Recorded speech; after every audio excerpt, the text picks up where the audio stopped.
It's early signing day for high school football, and guess what? Deion Sanders made a little bit of history.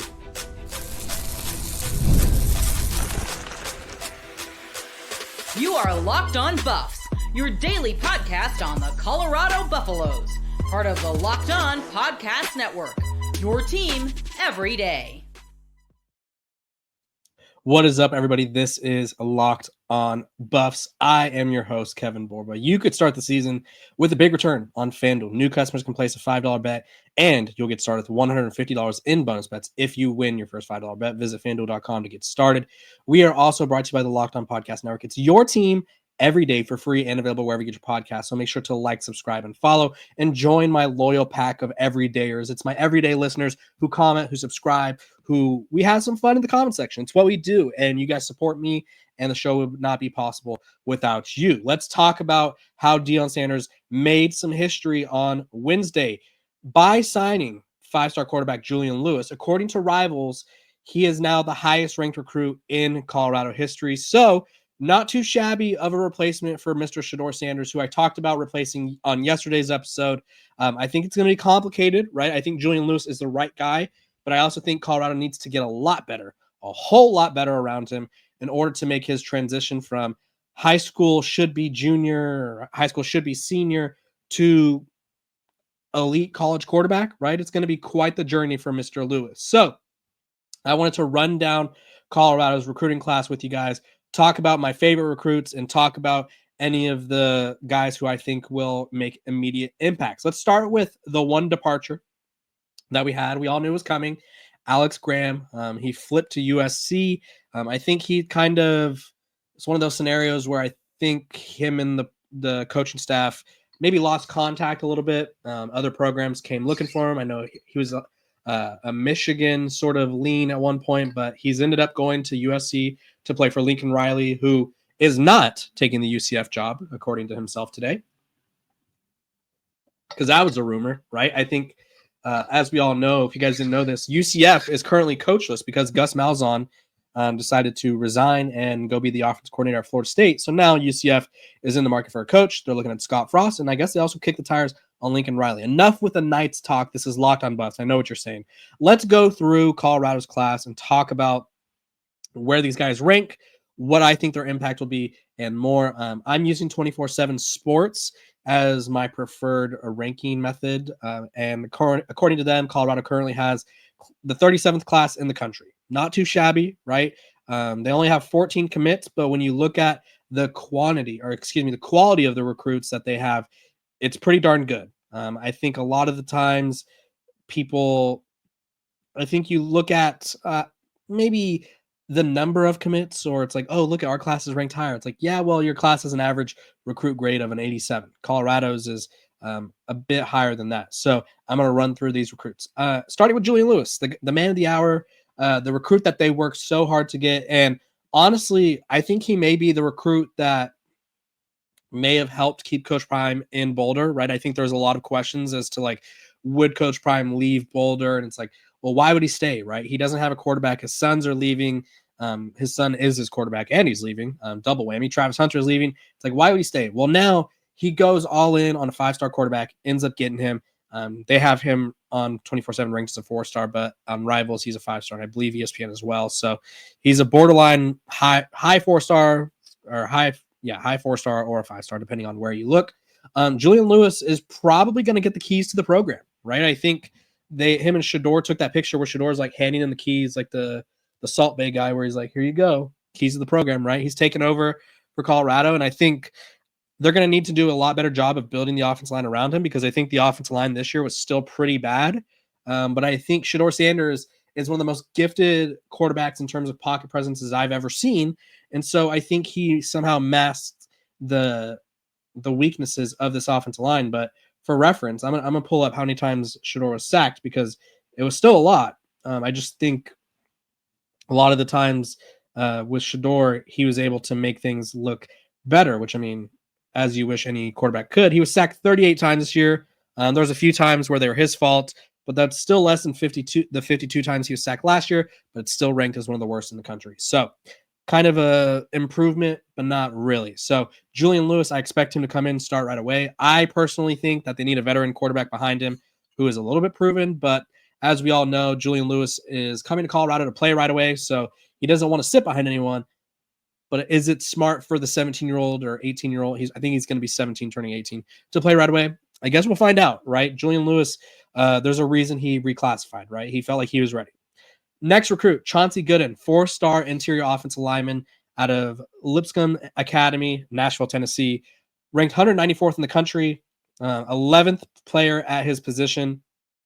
He has the size, 6'4", 320 pounds. Colorado beat out Clemson. They beat out Auburn. They beat out a bunch of big names for him. And he's someone who Colorado would love to be like Jordan Seaton, who could come in and play right away. Don't mind me drinking water every once in a while. I'm still a little bit under the weather. That pre-Thanksgiving flu got me. But Chauncey Gooden, I think the goal, and Coach Prime said this, his goal is for everyone to play right away. And so all these freshmen that are coming to Colorado, their goal is to insert into the lineup and be a contributor right away. And so realistically, outside of center, whether it's Cash Cleveland or Hank Zelinkus, Colorado is going to be replacing a majority of their line, right? They have a lot of guys, or at least 2 or 3 spots, right? So they're going to need people to step up, and I think Chauncey Gooden will have a good chance of doing just that. London Merritt, 4-star edge out of IMG Academy. He's originally from, let's see where he's from. He's from Woodward Academy, which is also, oh, I don't know where that's at, actually. It doesn't say. But, excuse me, anyway. He is someone who, was from Georgia, excuse me. So he ranks as the 144th player in the country, 25th edge, 31st player in the state of Florida. Colorado flipped him from Ohio State, and that Colorado defensive line was tenacious this past year. They led the Big 12 in sacks. They were just game wreckers for the Buffs defense. And right now I'm looking at this group and I see BJ Green, 7.5 sacks. He's a senior. He's gone. Arden Walker, he had 4.5 sacks. He'll return. Keaton Wade had 4 sacks. He's going to return. He was a junior this past year. Dayon Hayes was a senior. He had a couple sacks. And there's just guys. Samuel Kunolola had 3 sacks. He's a sophomore. So he'll be back, right? But London Merritt is a blue chip recruit who I think could have a chance to sort of contend for an immediate role. I don't know if he's going to play and start right away, but I do think he could somehow work his way into the rotation. It never hurts to have elite pass rushers. He's 6'2.5", 250 pounds. And he's just one of those guys that Colorado needs, right? You need guys who could get to the quarterback and bring them down, because the best way to be disruptive is to bring down the quarterback. So really good get there. Now we're getting into the wide receivers, and I really like the wide receivers they brought in. Excuse me. Starting with Adrian Wilson. He's a 4-star out of Pflugerville, Texas, who ranks as a 34th best wide receiver in the country.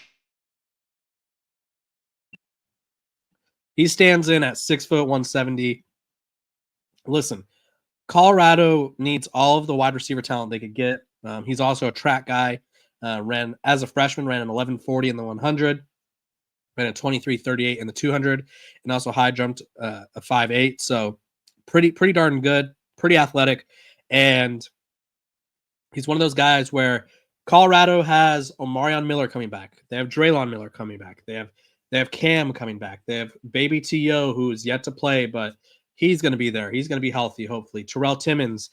Colorado's wide receiver room is looking a little inexperienced at the moment, right? Obviously, Omarion Miller and Draylon Miller have played, but you want a lot of weapons, right? You're losing Jimmy Horn, you're losing LeJounte, you're losing Will, you're losing Travis, right? You're losing 4 really good receivers, and Adrian Wilson will look to plug in right away and be one of those guys that can possibly make an impact. Staying in the state of Texas and at the wide receiver position, Quanell Farrakhan Jr., Quanell X Farrakhan Jr., 5'11", 185 pounds, ranked 349th in the country. He's a 4-star, 49th receiver, 49th best player in the state of Texas. He chose Colorado over UCLA, Alabama, Arkansas, Arizona State. He's done a little bit of everything, right? He's a guy who can make an impact on special teams, which I think Colorado needs, right? A kick returner. And he's a guy that has really helped North Shore be one of the most dominant programs in high school football. So he's another guy that's going to come in as a freshman, look to contend for a role. And honestly, all of these receivers that Colorado brought in, they'll have a chance. They will have a chance to contend for at least a role on the offense. I don't know if they're all going to be starters, probably not, but they're going to have a chance to contend for a role because you lose your top 4 receivers and it's like, okay, who's going to step up? Who's going to be that guy for us? And sometimes it's guys you expect, and sometimes it's guys who maybe they weren't supposed to be playing early, but they are. It's one of those things. Next, 4-star offensive tackle Carday Smith out of Mobile, Alabama. He flipped from USC with Julian Lewis. He's a guy that 6'5", 293. He's going to need to get into college offensive lineman shape, but Jordan Seaton did the same thing, and it wouldn't surprise me if he's starting at the opposite tackle position of Jordan Seaton. Christian Hudson, he goes to Mainland High School, Daytona Beach, Florida, 3-star defensive lineman, ranked 40th at his position, 49th in the state. They flipped him from UCF. He's 6'1", 280, a little bit undersized, but I think Colorado had a little bit of success with an undersized defensive tackle this year by the name of Chidozie Nwankwo. Yeah, I think Chidozie is sort of the blueprint for Christian, having Warren Sapp coach him up. I don't think he'll start. There's a good chance he might not see a lot of playing time, but he could work his way into the rotation. Moving on, they have Montrez Walker, linebacker, 3-star out of Buford, Georgia. He's someone who, again, you lose Levante Bentley, you lose Nakai Hill Green, excuse me, and he's someone who should be able to at least see some sort of time, right? He picked Colorado over Stanford, Duke, Boston College. I know Florida State offered him, LSU offered him, Michigan offered him, and at one point he was committed to Michigan, I believe. So he's a guy that, again, I expect Colorado to go into the portal, get some experienced linebackers, but he's a guy who could have a say in getting some playing time. Next guy, Antonio Branch Jr., 3-star safety out of Miami, Florida from Northwestern. He's a guy that they flipped. Safety position is obviously up for grabs. I think Savion Riley probably has a good chance of claiming one of those spots. You lose Shiloh Sanders and you lose Cameron Silman Craig, and maybe Antonio Branch can work his way into the starting lineup. Who knows where Colorado goes in the defensive back room? You also have Carter Stottmeyer in the mix. Zane D'Souza, 3-star tight end out of Loveland, Colorado, a local kid, 6'6", 260. Colorado needs a tight end that can block, and they need a tight end that can make plays in the passing game. I don't know if Zane D'Souza is going to be that, but we'll see. He has a prime opportunity to do so because Colorado has literally no serviceable tight ends. Alexander McPherson, 3-star defensive lineman, IMG Academy. They flipped him from Oklahoma State. Another guy that's going to be, he's 6'5.5", almost 6'6", 240. He's going to be a guy that they need to bulk up, and he's going to be a guy that they hope will one day sort of be a staple of the interior defensive line for Colorado, or maybe even on the edge, depending on where he ends up.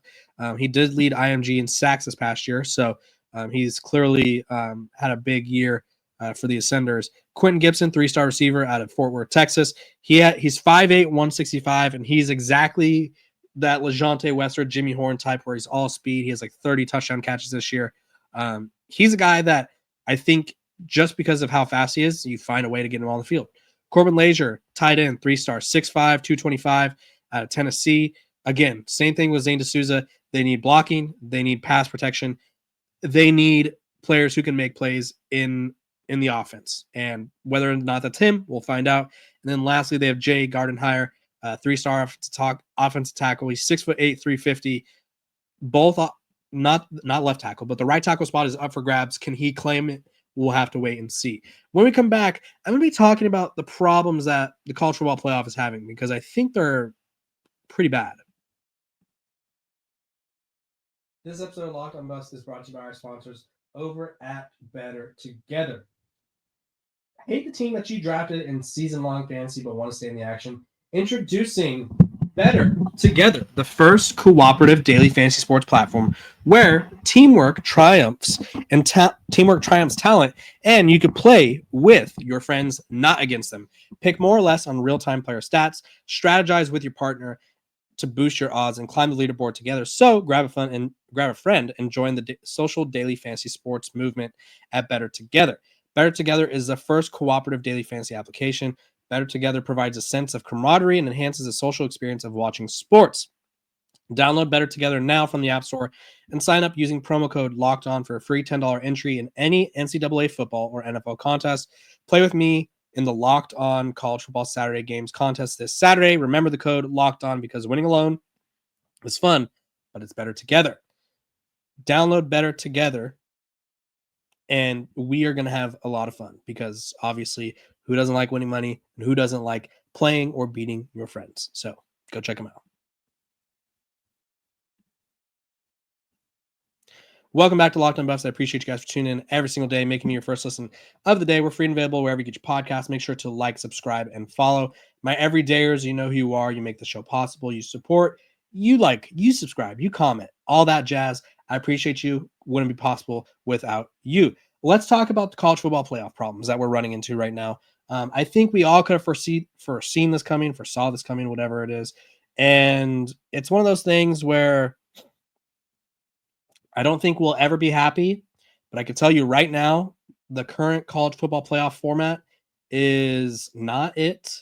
It's hot garbage, if you will. And there's really no rhyme or reason to it. And let me explain. So they announced their top 12 teams the other day, and it's just pure chaos, right? You have Alabama, who's going to be in at 9-3, over teams like Arizona State, Arizona State's going to get in because they're probably going to win the Big 12, or Iowa State also 10-2. But then you have Ole Miss, South Carolina 9-3 over them. You have Miami, who's over them, who's looked terrible. They've lost 2 out of their last 3, and Clemson, who's probably somehow going to have a chance to get in. But if SMU loses, there's a good chance that they fall out of the rankings altogether because the committee already said if you're not playing this weekend, you're not going to fall anywhere. So it's like, okay, what? And first of all, the committee for me, and I said this, and you guys will see this on the Big 12 squad, the Dose Grande squad. My biggest beef with the College Football Playoff Committee is I flip it on every Tuesday on ESPN and watch it like everyone else does.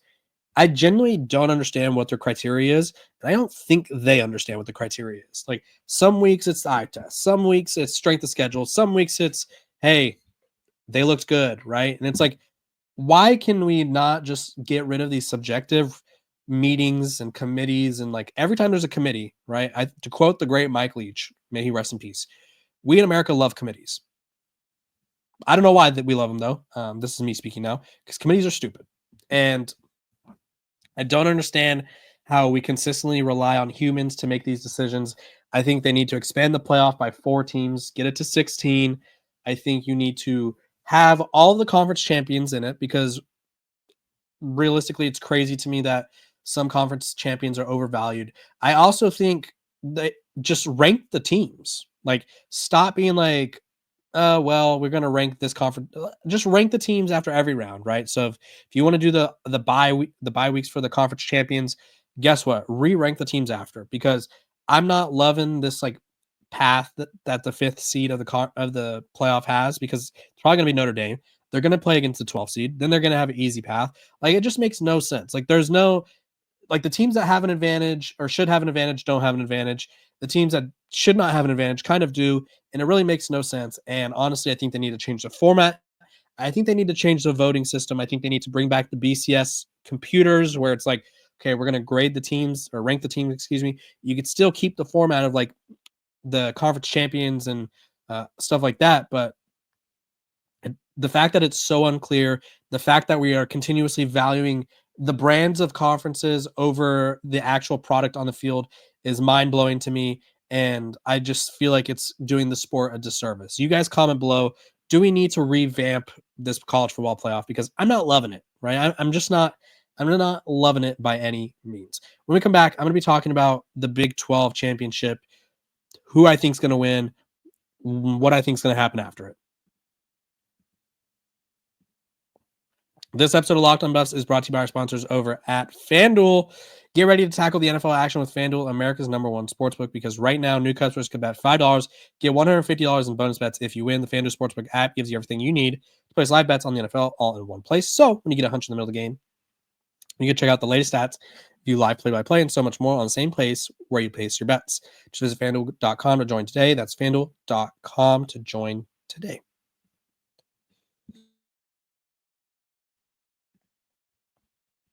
This episode of Locked on Buffs is also brought to you by the Locked on Podcast Network. It's your team every day for free and available wherever you get your podcast. So make sure to like, subscribe, and follow. And so that way you don't miss out on a single moment of the fun coverage that we have over here at Locked on Buffs, the Locked on Big 12 squad. We got it all. Let's talk about the Big 12 title, Big 12 rankings, and all that jazz. And we'll talk about where Colorado landed in this latest edition. So the Buffs moved up 2 spots to number 23 after their win over Oklahoma State. It was a dominant win. The 2 teams ahead of them are Syracuse and Illinois. Syracuse gets the benefit of the doubt for beating Miami. I feel like Colorado's a better team than them, but hey, it is what it is. UNLV 10-2, they're at number 20. I feel like Colorado's better than them. BYU 10-2, they're at 18. I feel like that's a disservice to them to be behind 9-3 Clemson. And to be behind the 9-3 hodgepodge that is Ole Miss and South Carolina. But hey, sometimes brands are more important. So it's BYU at number 18, Iowa State at 16, Arizona State at 15. Realistically, this is a one-bid league. And what I mean by that is the winner of the Big 12 championship will get in. The rest of the teams will not. Is that fair? I don't know. It's not for me to decide. I feel like it's already been decided. But I think, and even though Arizona State has a big injury in former Colorado Buffalo, Jordan Tyson, or I don't know if he's injured, but he's not going to be playing. I think he's injured. I'm going with the Sun Devils to win this game. They're favored by 2. I think realistically, I just trust Cameron Scattaboo a lot. I think he's probably the most underrated running back in college football, and I think the Arizona State's goal is going to be more physical than Iowa State, and Iowa State hasn't been very good against the run this year. So I think they're just going to feed Mr. Scattaboo until the wheels fall off, and Sam Levitt, he's going to make plays when asked, and I think that's all you could do. And honestly, I think it's going to be a pretty close game. The Arizona State, like I said, favored by 2, over-unders at 49.5. The matchup predictor gives Iowa State a 55.1% chance of winning. So it'll be really interesting. We'll see how many fans from both programs travel to Arlington, Texas. But I do think the Sun Devils will win the game, make the playoff, and I think Iowa State will be on the outside looking in. You guys comment below. Who do you think is going to win? I appreciate you guys for tuning in to Locked on Buffs, making me your first listen of the day. We're free and available wherever you get your podcast. My everydayers, you know who you are. Love you guys. See you guys tomorrow.